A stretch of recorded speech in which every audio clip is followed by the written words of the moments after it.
Alright, Ric Flair it is.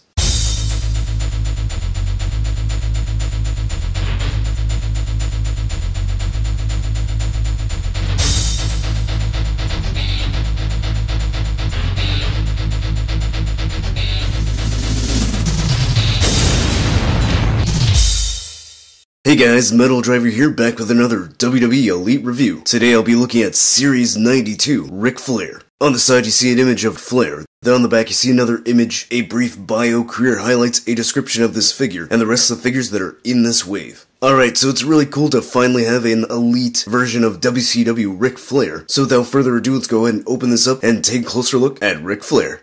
Alright, and here we have the Nature Boy out of the packaging. But before we take a look at the figure, let's look at the accessories that he comes with. He comes with a pair of hands that have 4 fingers up, perfect for the 4 horsemen. He's got a WCW microphone, which is really cool.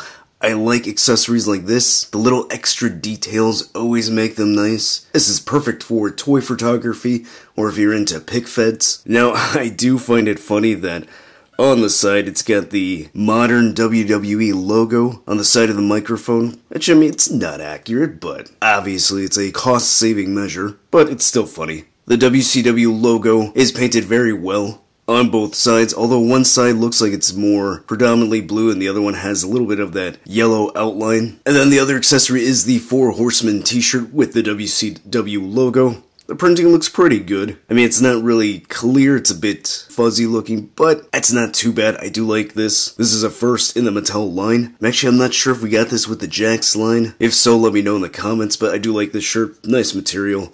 Velcro on the back, so it is easy to come off. And then taking a look at the head sculpt, this is not brand new. We actually saw this before with a Showdown 2-pack with Ric Flair and the Giant. Then looking at the 2 head scans side by side, they look great. So again, exact same head sculpt. Previous one was on a basic. So this is the first time we are seeing this on an elite body. It is painted very nice. The lips look good, the teeth look good, the eyes and the eyebrows are painted well. I like the sculpting of the hair. This was the hairstyle he had in the 90s, so a really good head scan. Glad we are getting this on an elite body, so this is really cool. And then speaking of the body, this is the same body that we see on elite Ric Flair figures, so really good. I think it fits for this era of Flair. Then he does have double jointed elbows, a first for the Ric Flair figures. The only other Ric figure that has double jointed elbows is the Ultimate Edition Ric, so this is nice that we have this with an elite. Then look at the trunks. They are yellow. He's got his RF logo here, painted really well, looks good. Nothing on the back. He's got green pads right here on the shins, looks really nice. Yellow boots. White RF logo on the side of the boot. Both are painted pretty well, just a little bit of missing paint right there, but aside from that, overall really good.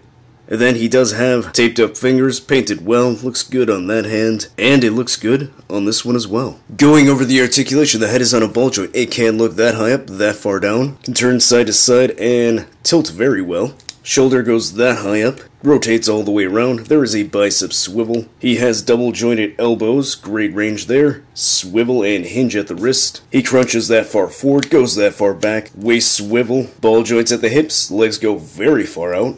They go that high up, so great range. Thigh cut, double jointed knees, a swivel at the top of the boot. Ankle goes that high up, that far down, and some slight ankle pivot. Alright, and here's the new Elite 92 Ric next to the basic Showdown 2-pack Ric Flair from the 90s. And finally, here he is next to the Ultimate Edition Ric Flair figure.